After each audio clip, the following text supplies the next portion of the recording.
तुम्ही अनेकदा ऐकलं असेल, एस-आय-पी करा आणि श्रीमंत व्हा. पण खरंच एस-आय-पी तुम्हाला श्रीमंत बनवते का? की हा फक्त एक मार्केटिंग गेम आहे? नमस्कार मित्रांनो, मी भागवत सुधाकर पांचाळ आणि तुम्ही पाहत आहात भागवत पांचाळ टॉक्स.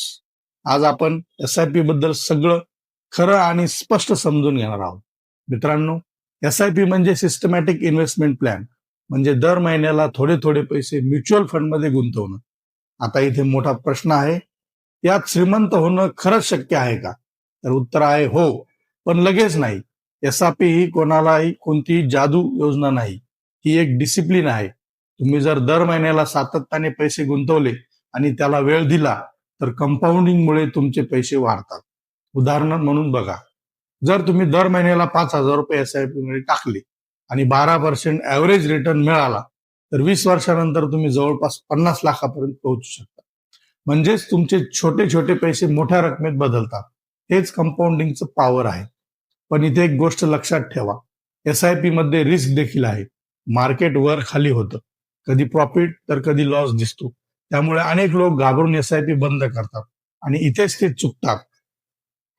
एस-आय-पी मध्ये पेशन्स खूप महत्वाचा आहे. आता सत्य काय आहे, एस-आय-पी तुम्हाला ओव्हरनाईट श्रीमंत बनवत नाही, पण लॉंग टर्म मध्ये वेल्थ तयार करते.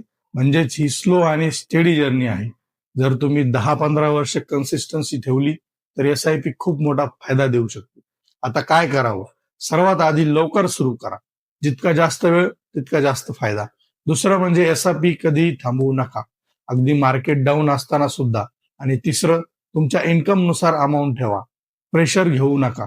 मित्रांनो, एस-आय-पी ही लॉटरी नाही, पण ती वेल्थ तयार करण्याची पॉवरफुल पद्धत आहे. जर तुम्ही डिसिप्लिन ठेवला तर एस-आय-पी नक्कीच तुम्हाला आर्थिकदृष्ट्या मजबूत बनवू शकते. जर तुम्हाला अशा सोप्या भाषेत फायनान्स समजून घ्यायचा असेल तर हा व्हिडिओ लाईक करा आणि शेअर करा आणि चॅनल सबस्क्राईब करायला विसरू नका.